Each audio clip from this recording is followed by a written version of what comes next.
今日揾嚟一隻 Cartier Plaza 型號2113嘅一隻計時嘅 chronograph 啦。咁外觀望落去咧，就其實一個計時嘅外圈咧，可以擰得嘅。咁另外有3粒藍寶石標的啦，呢個就係佢個突出之處啦，特色。咁另外咧，亦都係一個透底機芯啦，俾到大家。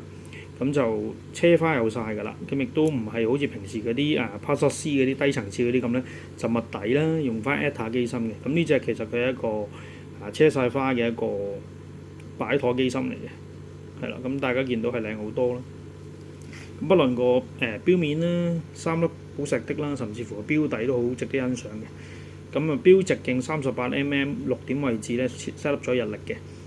咁與此同時咧，佢同 Plaza C 最大嘅 difference 咧，其實呢隻就係用咗一個圓拱形嘅一個錶帶啦，個打磨啊成日都係靚過 Plaza C 嘅，因為係嗰個檔次啦。Plaza C 摸落去嗰啲咧，其實就會戒手啲嘅條錶帶。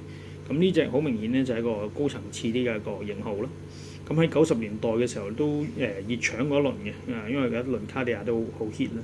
咁而家又興翻啲 Cartier 嘅一啲 Santos 嗰啲系列啦。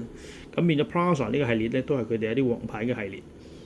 咁呢隻錶其實二手市場都難揾嘅，係啦。咁可能 Plaza C 就大量啦，因為 Plaza C 個價格比較平啦。咁呢隻如果二手市場見到嘅話咧，而又係 full set 嘅話咧，其實都比較難啊，而家都難揾啦，係啦。咁二手價呢啲 around 3萬零4萬蚊度，係啦，因為而家見到都可以買㗎啦，因為基本上二手市場都好難揾到。